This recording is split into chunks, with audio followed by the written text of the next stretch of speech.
Can you remember the time when you believed in God?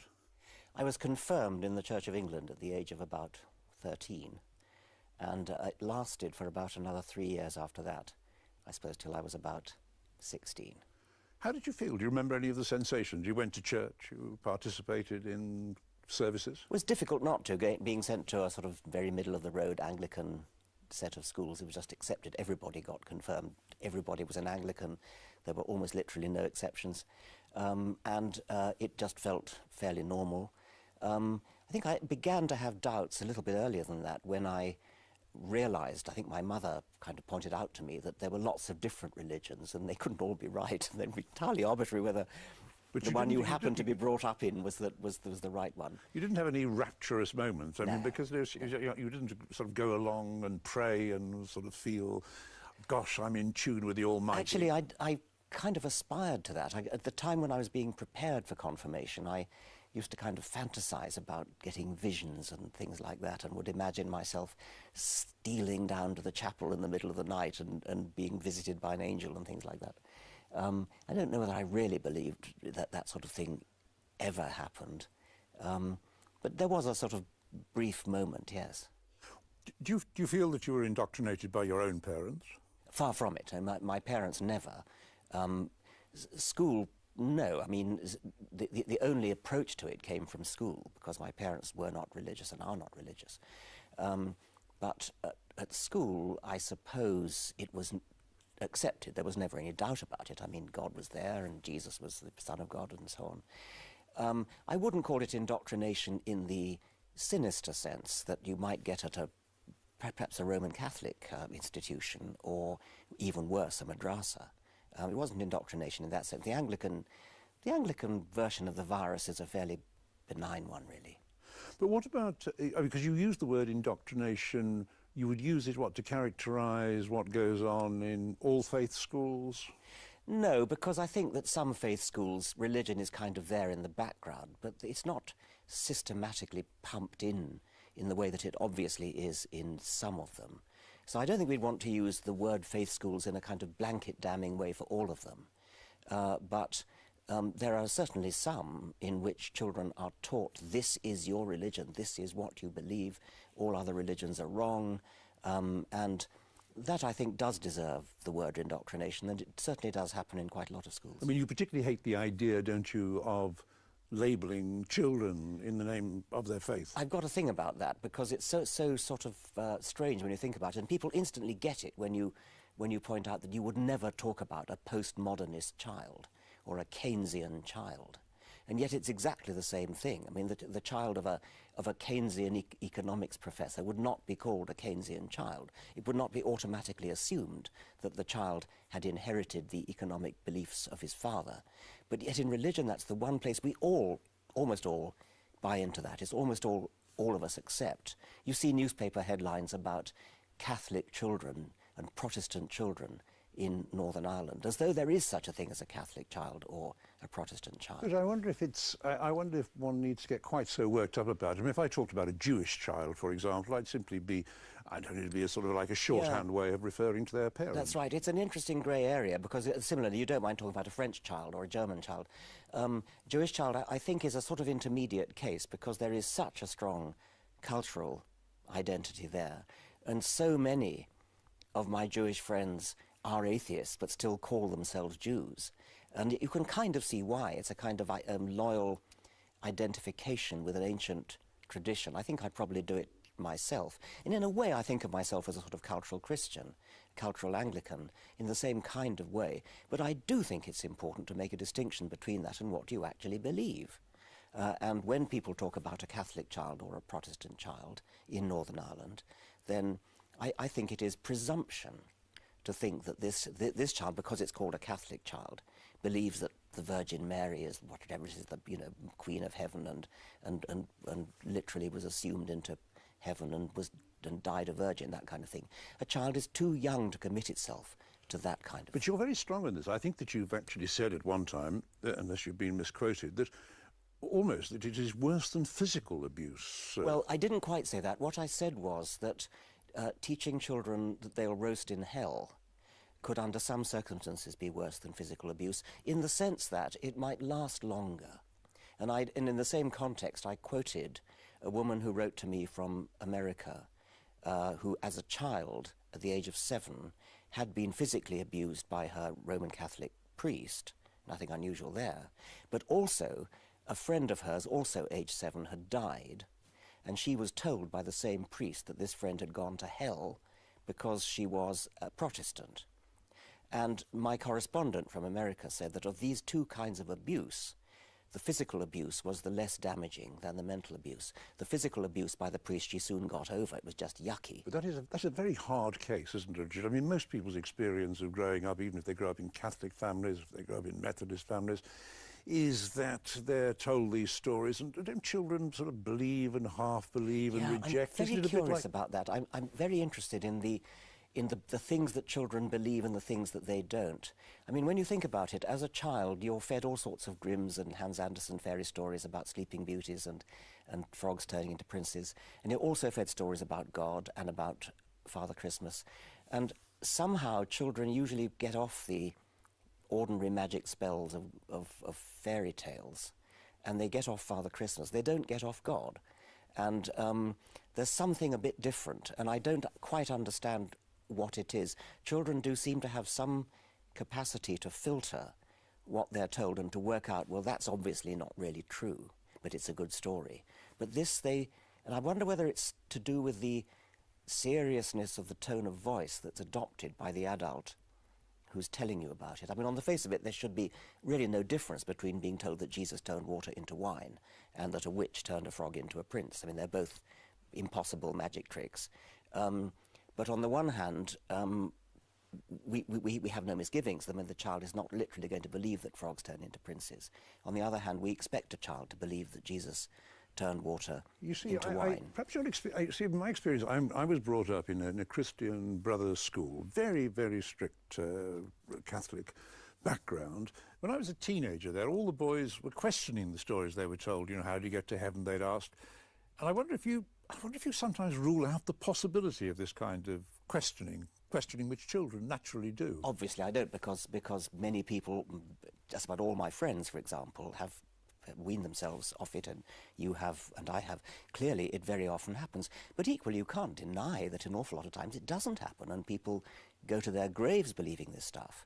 And so it clearly is a persistent, and I would say pernicious influence on many people, if not all. See, the things that one of the things you're talking about are the stories that are told. Children are told stories about, you know, frogs and princes, these types of stories.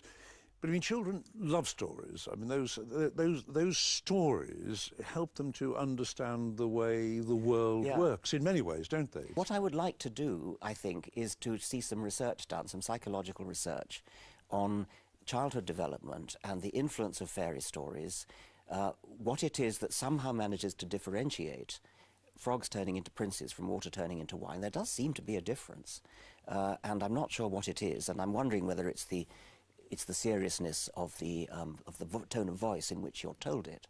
But there are moral lessons contained in many of these fairy stories, aren't there? They are ones in which people, I mean, Cinderella or something like that is the story of someone who really is rather sad and neglected and put upon, who eventually triumphs. And the religious story is rather like that as well, isn't it? They are comforting stories. They provide a certain degree of comfort. But you don't like the word comfort very much, do you? Well, no. I mean, I think that's fine. And I think you're quite right that there are moral lessons to be learned from all kinds of stories, from just ordinary novels, from just ordinary fiction as well. But I do think it's important to keep in mind that certain things really do happen and other things really don't happen. It's not trivial whether Jesus walked on water, and whether, because, I mean, you and I don't believe that, but a lot of people do. Nobody who's an adult believes that frogs turn into princes.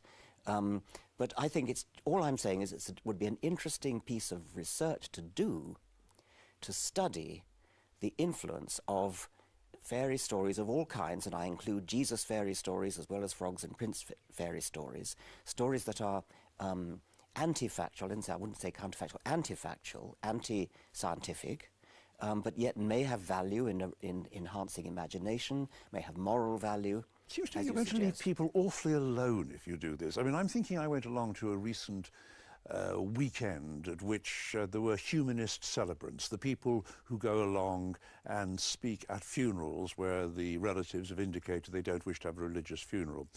And I said to them, what do you do about those relatives who talk about heaven, who say, well, you know, he's gone to a better place, or she's now enjoying herself, she'll have met up with her brother. And the people I spoke to said, well, we don't want to interfere with those because those are comforting stories. This is a time of great stress. It's not our job to interfere. But you sound as though you might want to interfere. No, I would never interfere like that, no. I mean, I'm very happy to let people, if I meet a dying person, I wouldn't go out of my way to disillusion them out of that. But no, I mean, I don't want to hurt people's feelings or anything like that. I do care about what's true, and if somebody wants to have an argument with me about what's true, that's one argument we can have, and it doesn't move me if somebody says it isn't important what's true. And I've even met people who say, well, who cares what's true? I mean, what matters is what's good for the human condition, or what comforts people, or what provides a good poetic metaphor for something or other. I mean, I'm all for poetic metaphors and things, but I'm also interested in what's true. And let's separate these things out and make it quite clear, okay, just for the next half hour we're talking about what's true, and now we can talk about comfort or whatever you like. But let's confuse the two. But yet you see recently, again, I see reports that you produced a rather hostile reaction to the comedian Peter Kay's announcement that he believed in religion because he found it comforting. No. That was a rather unfortunate episode, actually. I never heard of Peter Kay, and somebody just phoned me up, and instead of saying, sorry, I know nothing about that, put the phone down, I said, well, who is Peter Kay? And they said, well, he said something about what matters is being comforted, or something like that. Yes, something along those lines. And so I said what I've just said to you. Well, I think that what really matters is what's true. If you were misquoted, because it did say something about... I wasn't misquoted, but I was out of context and didn't know anything about the issue. Now, I can understand your reaction against fundamentalism because it excludes other non-religious forms of thought, especially in schools. But your own Anglican education didn't seem intolerable to you. Yet you seem as though you still want to bring your attack to bear upon those who are given a religious education, even though it might have the liberality manifested by your own religious education. No, I think that.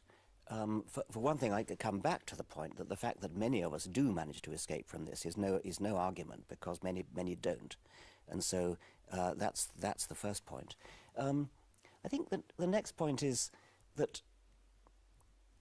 so much of religious education actually is rather more pernicious than I think you ever had. It only takes a minority to take it really seriously when they grow up, and it can be extremely dangerous. Obviously, the vast majority of Muslims in this country, and indeed in the world, are nice, peace-loving people, but their holy book and their whole religious teaching teaches them things like apostates should die, infidels should die. If you die a martyr, you go to a special corner of heaven. But you know that most of them don't believe that. I know that most of them don't believe that. But that's no defence, because it doesn't take most of them in order for horrible things, suicide bombings and things, to happen. You only need a minority to say, I really believe this stuff. What you're saying is, oh, we needn't worry because most people don't take their religion seriously. Well, I'm glad they don't take their religion seriously, but it only takes a minority to take their religion seriously. And the majority who go along with religious education and people like you, if I may say so, who say, well, there's no harm in it because most people don't believe it, you are making the world safe for the minority who really do believe what they're taught. Well, because when you attack moderates, then you say that really moderates do create the circumstances under which fundamentalism can exist. Is that a reasonable paraphrase? Yes, that's right. Yes. But don't you risk, by doing that, alienating the moderates? Because you could have moderates on your side against fundamentalists. But if, in fact, you are attacking the moderates for opening the door to fundamentalism, you lose them. It's a very difficult problem, and I'm constantly trying to balance this. It's a very difficult juggling act. Do you try to get the moderates on your side or do you try to say you're making the world safe for the fundamentalists? And from day to day, I vary. I wish the moderates would come out a bit more. I mean, I would love to hear moderate Muslims, for example, who instead of carefully and quietly getting on with their lives in an inoffensive way, which of course most of them do, why don't they stand up and condemn the fundamentalists? And the reason, one possible reason, is that in order to do so, they would have to disavow aspects of their own faith. I mean, they are taught the Quran is the literal word of God. So in a way, the fundamentalists are the true ones who are really following the faith. They're the ones who actually take it seriously. So what we're asking the moderates to do is to say, I don't take my faith seriously, and nor should you. It's a difficult thing to ask them to say. But you say that you wobble on this, that yes. You are uncertain, that you go from day to day. I mean, you quite enjoy spending time with, well, I'm thinking of a moderate like the Bishop of Oxford, for example, with whom you get on really rather well. Yes. I mean, here's a moderate Anglican you get on well with. You don't yes, you don't suggest that he opened the way for fundamentalist evangelical Christians. He's a delightful man, and so is the Archbishop of Canterbury, and so is every bishop I think I've ever met. And in this particular case, I've collaborated with the ex-Bishop of Oxford, Richard Harris, I think on a couple of occasions, over this infamous school in the north of England at Gateshead, which teaches fundamentalist Christianity. You know, the world is only 6,000 years old and things like that. He and other bishops are as outraged by that as I am. And there is an absolutely textbook case where cooperation with moderate Christians entirely makes sense, and that's what I do. So yes. I mean, institutional religion. I mean, because this is, to me, sometimes your concern with how moderates might be allowing the fundamentalists to get in, perhaps directs the attack against institutional religion. But you have spoken about faith schools, or about, say, the role of religion in the British Constitution, in the British state. I mean, I would have thought it's those areas. We've just had a report from, for example, from Ireland on sexual abuse and the way in which the state and the bishops there hushed this up. These seem to me to be immediate and present dangers that one should be firing at. Absolutely, yeah. You'd agree with that? Absolutely. Yeah. Because there's a certain sense in which if you, I want to argue about this, because if you presumably would be very much strongly in favour of doing something about disestablishing the Church of England in this country. You'd be wanting to take the bishops out of the House of Lords. You'd be wanting to end the close association between the Church of England and the British Constitution. Yes, I think I would. I mean, my only hesitation, you detect a hesitation in my voice, my only hesitation is when you think of the alternative. And I mean, as I said, the Anglican version of the virus is a very benign one. It's a bit like the metaphor of vaccination. You know, you give a weakened dose of the strain as a vaccination against the really virulent one. So I occasionally wonder whether a decent moderate church is a kind of defence against the howling hordes of...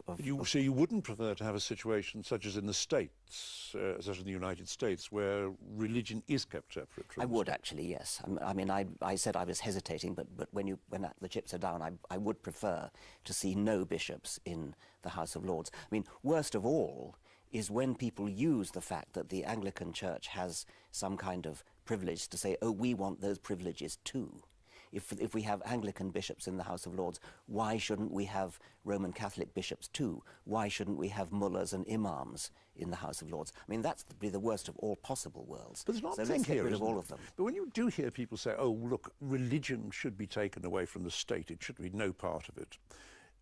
Let's adopt the American example. But peculiarly enough, if you go to America, where in fact there isn't any state sponsorship or state legitimation of religion, it's a highly religious country. Exactly. I mean, it may not be that peculiar, and it's been often suggested that it's the very reason.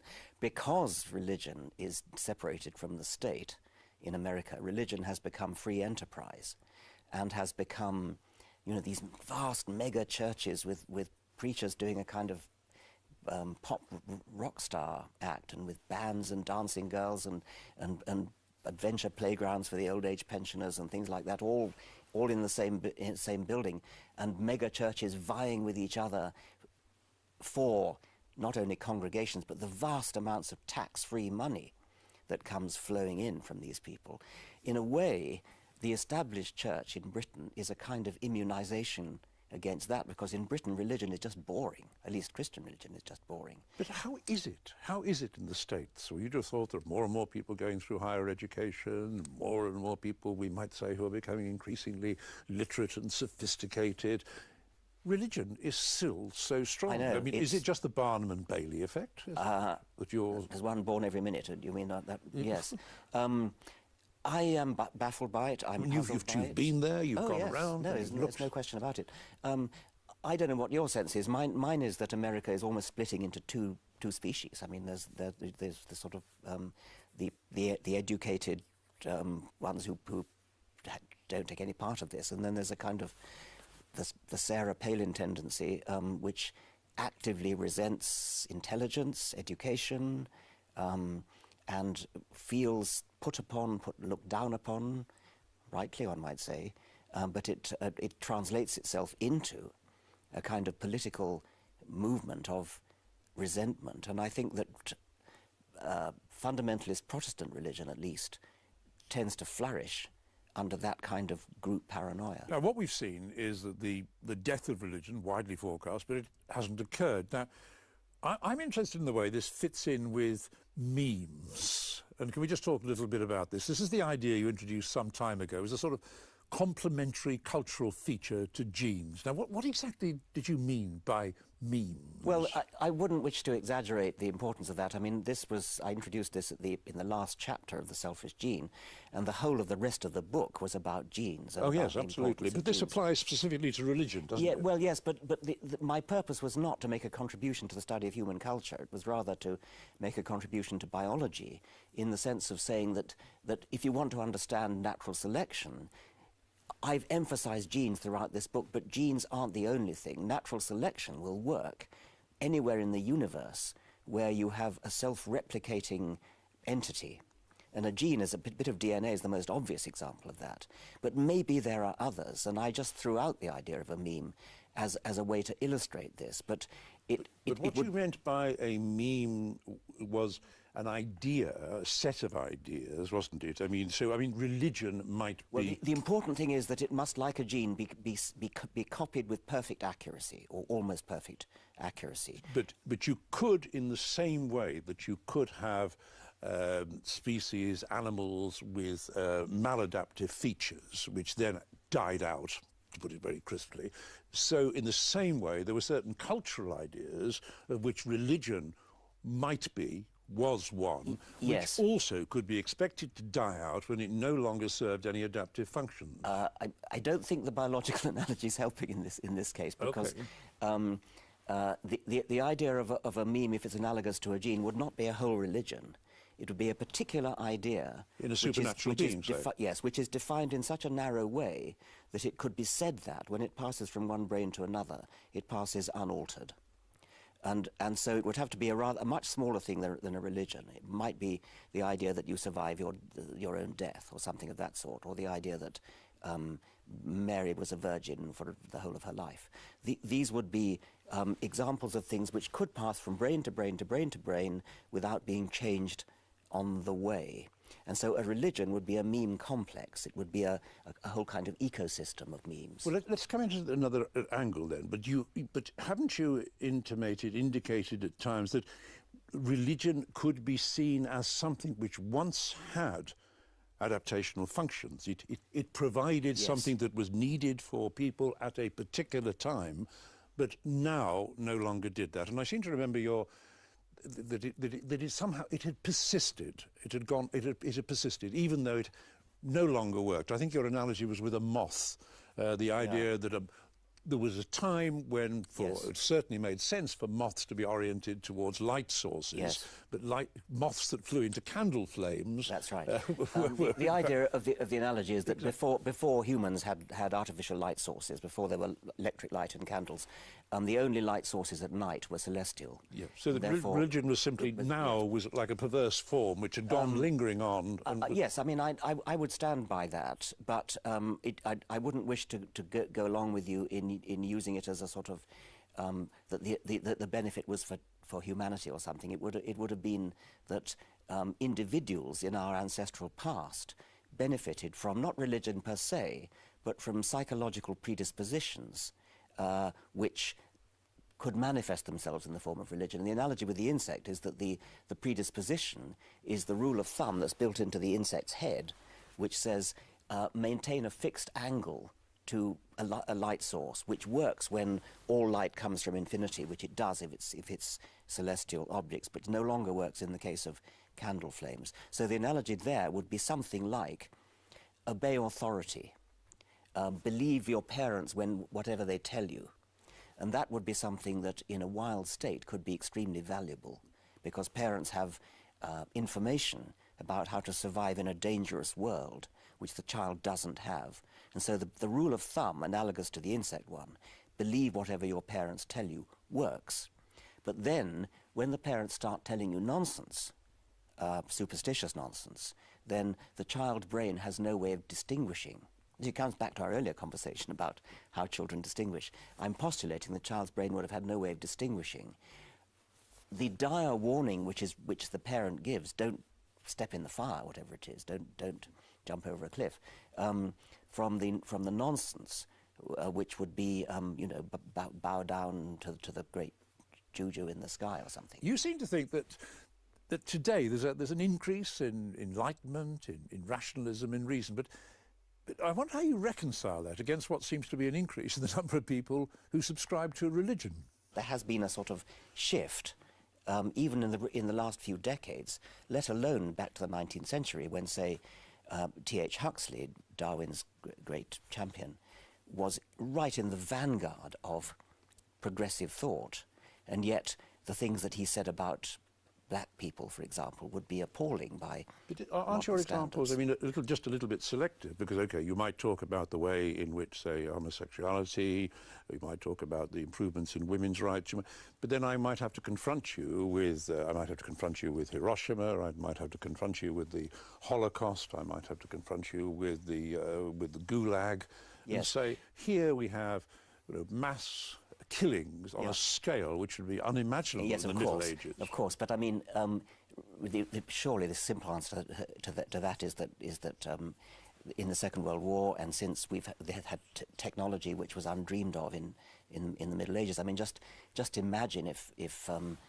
Henry VIII had nuclear weapons. So you can't blame everything about the Second World War on the horrible, evil people who did it. You have to say that they also had the tools to do horrible things. Yes, I mean, if you consider, say, Nazi Germany, I mean, here you have a very large proportion of the population. These are members of the new enlightened human race, or the increasingly enlightened human race, who appear to subscribe to a program of mass genocide Absolutely against... horrible, of course. But I mean, subscribing to racist genocide would have been commonplace in earlier centuries, but in the Germany of the 1930s and 40s, they had modern technology, they had high-speed railways, they had gas, they had chemistry, they had guns, they had weapons, they had the whole infrastructure, the whole ability to put into practice on a vast, hideously vast scale, things which in an earlier century would have been taken for granted as what people wanted to do. They just didn't have the tools to do it with the same ruthless efficiency that the Germans had. And of course what the Germans did, but they did it in the name, really, didn't they, of science. I mean, this was the science of genetics. Oh, no. This was a hideously misapplied science of genetics, and absolutely no basis in scientific genetics at all. Well, it was you might say misplaced, or you might say hideous, but I mean, we can't deny that there were, for example, in this country, eugenic societies and others who favoured sort of introducing breeding methods which reduced the incompetence. Yeah. You can make. I mean, what Hitler really did, and the eugenicists did, was to want to put into practice, and in Hitler's case began to put into practice, a scientific theory which was known to work on animals and had been done for years on non-human animals and plants. I mean, there's no question but that eugenics would work. If you wanted to breed a master race of you could do pole vaulters or something, you could do it. And Hitler had the will to do it.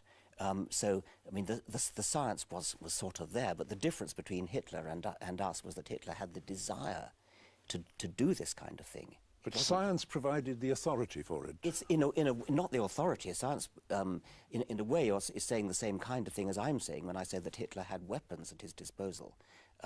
He had modern science at his disposal to put into practice what he wanted to do.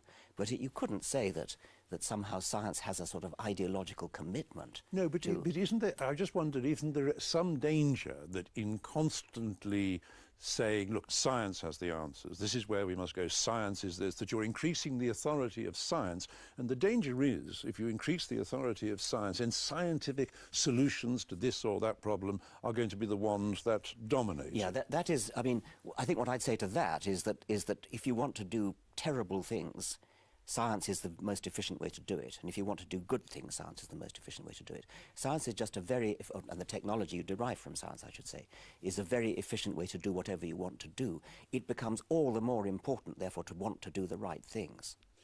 How do we know which are the right things to do then? Where do we where do we find values and moral codes which tell us how science should be used? A very difficult question, and I think we need people of goodwill to sit down together and talk about that, and you're not going to derive that from science, obviously. You might derive from science a kind of toolkit for thinking clearly about it. I mean, if you look at how moral philosophers go about their business, it's not quite science, but it's sort of like science. It's a way of setting out your arguments, looking for inconsistencies, looking for things that don't quite match up together. And so science might help you in deciding what's right and wrong by clearing your mind of fuddlement.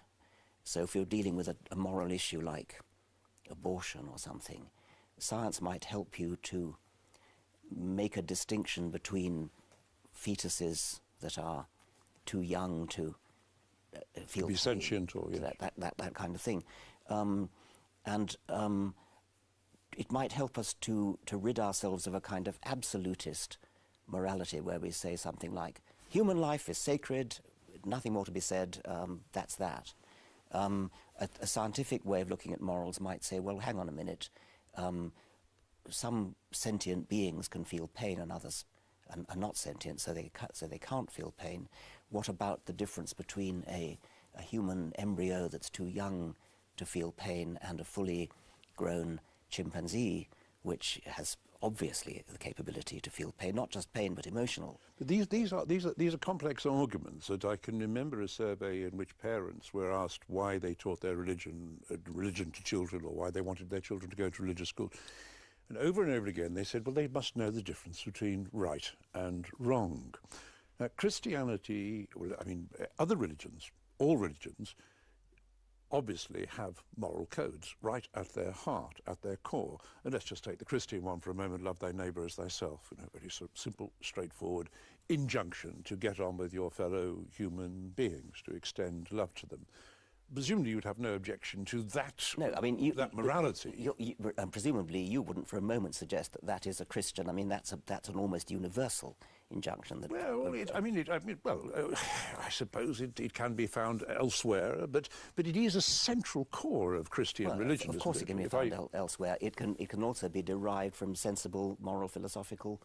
But if we agree, it's rather a good sentiment, does it matter where it comes from? No, we can say it's a good sentiment, but why complicate matters by saying it comes from a particular holy book, when in order to get it from that holy book, you've got to cherry-pick your way through the holy book, removing all sorts of unpleasant things, and just pick out this one. So on your cherry-picking way, as you pick out the Sermon on the Mount and say, this is a nice thing, we're going to use that, you've then got to answer, well, then why don't we pick out all the other bits that are horrible? And the answer is because we have a decent, liberal consensus about what is moral that doesn't come from religion. We can retrospectively fit it back to religion if we want to. We can go back to the Bible or whatever your holy book is and say, we'll have that verse, because that fits in with our moral code. That verse doesn't, so we'll scrap that. Why bother to go back to the holy book? Why not just stick with your moral code, which you've got from somewhere else? You've attacked religions which claim to be an explanatory system, but surely not all religions do set themselves up like that. They're more interested in exploring, in where we're all going, the meaning of life, if you like. When you use a phrase like meaning of life, I think that in many ways science does actually tell you about the meaning of life, but that you would say is the explanatory domain. And I have a hard time, I mean, we all make our own meanings of life when we think about what our purposes is, what makes us feel good, what makes us feel bad, what we want to achieve, our relationship with loved ones, and so on. The good life, philosophers have worried about that for a long time, and there's no reason why we shouldn't think about such questions in a non-religious way.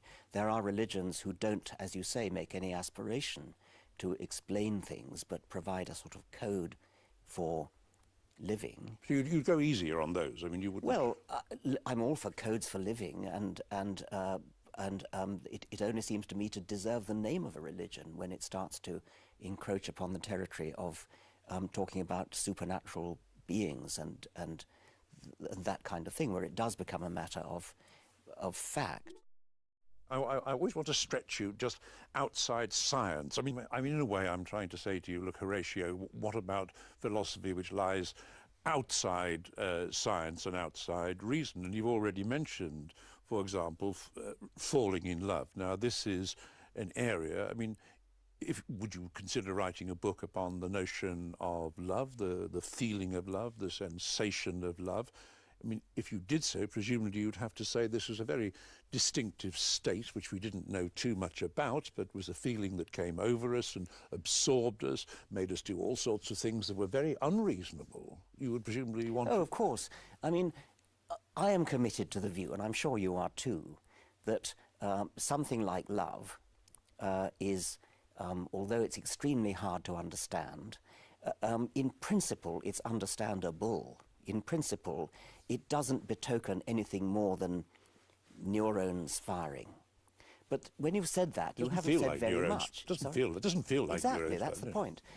When you've said it's no more than neurons firing, you haven't said anything, because, of course, when you're actually in love, you're not aware. I mean, when you're seeing the colour red, when you're feeling pain, when you're in a hot bath or something, you can know intellectually that what you're getting, what your brain is getting, is nerve impulses from your body. But I mean, it doesn't in any way lessen the intensity of the feeling, whether it's a rather ordinary feeling like feeling warm, or an intense feeling like being in love, or like weeping at a Beethoven quartet. By that token, don't you feel that going round telling people that really that they can't believe in God or they must give up their belief in God is a bit like telling people to stop being in love? Not at all. It's totally different. When you talk about believing in God, you are making a commitment to a supernatural being who exists, who really exists. You can't get away from that. Well, to a supernatural entity. I mean, not a man in the sky. Yes, I mean, religious people... entity, not a man in the sky. Something supernatural, something beyond science. Now, I fully accept there's an awful lot that science doesn't understand, maybe never will understand, and love may be among those things. But it's never going to be, if we ever do get understanding of it, it is not going to turn out to be the particular view of a Bronze Age goat herd, which is what we're being asked to accept as the alternative. There will be deep profundities. Sorry, that's a tautology. in our understanding of not only love but all sorts of other things, the deep emotions that we feel with music, with poetry. But for goodness sake, don't let's get people get away with saying, oh, therefore that proves there's something supernatural. But what did they all say? I mean, you cry when you listen to Schubert, I think? Yes. What are you crying about? An intense internal feeling, which is no doubt very similar to the feeling that a religious person gets. You could call it spiritual. You could call it transcendent. All sorts of these words that people use that don't mean anything. It is a very, very What do you mean? intense... Sorry, what do you mean? What do you mean they don't mean anything? Well, they don't mean that there's something beyond the reality of science. It is all neurons. It's all neurons. But it's neurons deployed in a very, very complicated way. Nerve impulses deployed in a very, very complicated way. We may never understand how that gives rise to such deep emotion that you cry, but we are not saying, and we should not be saying, oh, therefore that means there's a God. No, all right, but we might say that here is a sensation, here is a feeling which to some extent is inexplicable. I can't explain. Yeah. I have to use words like transcendence, Yes, don't I? it is, well, at very least unexplained and possibly inexplicable. But if it becomes explicable, then it is highly unlikely to be explicable by the kind of Mickey Mouse theories which we get from things like the I'm Bible. at your dinner table. I mean, here I am. And I say to you, I have religious experiences. I have a sort of sense of the ways in which I am one with the world, or the world is this, or I have some sort of pantheistic notion that there's a connection between the rocks and the waves and the mountains and the crags, and that I'm somehow rolled round by cosmic forces. And if somebody says that to you, you might say, are you going to say, well, that's not quite the same as the experience I get when I'm listening to Schubert? You know, that's a little bit towards the religious side of things. No, So I'd go along with everything you're happy said. with that type Absolutely, of experience? Yeah. You see, I think that many people who are, you see, I have a feeling among the people who find your proselytization on behalf of science and reason to exclude too much. As though people feel part of my experience isn't being allowed in. It's not getting a voice. It's just a confusion of language. I get all those senses of looking at the stars and the sea and the oneness with nature and all those sorts of things. I get them very strongly. What infuriates me is the jump from that to saying, oh, therefore there's something supernatural. That's all I'm talking about. Let's just use language precisely. There are these deep feelings. The feelings that you and I get as atheists will be exactly as strong as the feelings that religious people get. But you and I have the sense not to graft onto it a supernatural word. That's all. That's the only difference. We get the same intensity of feeling. Now, you've had to face up to many attacks, but I imagine that you must get a great deal of consolation from people who come up to you and almost follow your analogy that you provided them with a way to come out and, not to come out as gay, but to come out as atheist. Yes. One of the things we're running is a thing called the Out campaign, which is partly come out. But it's stand out. You using the word out in this way. We don't out people like the gay. Some of the more militant gay people did. We encourage consciousness raising to the extent that people may want to out themselves, and to encourage the feeling of liberation that you get when you come out from under all this baggage of centuries of superstition, and realize what a wonderful place the world is, and how even more wonderful it becomes when you understand it. You realize, don't you, that because in recent years you've devoted so much of your time to arguing the case against religion, that your obituaries are probably going to overlook your contributions to science, your development of the count of the phenotype, for example. You're happy about that? No, I mean, it would be a pity, I think. I mean, I actually don't see a great separation, and I regard science as beautiful, and what science finds as beautiful, the scientific method of thinking, as beautiful. And what I really want to do is to open people's eyes to the elegance and the beauty of the world as seen through scientific eyes. And if religion is a casualty of that, so much the better.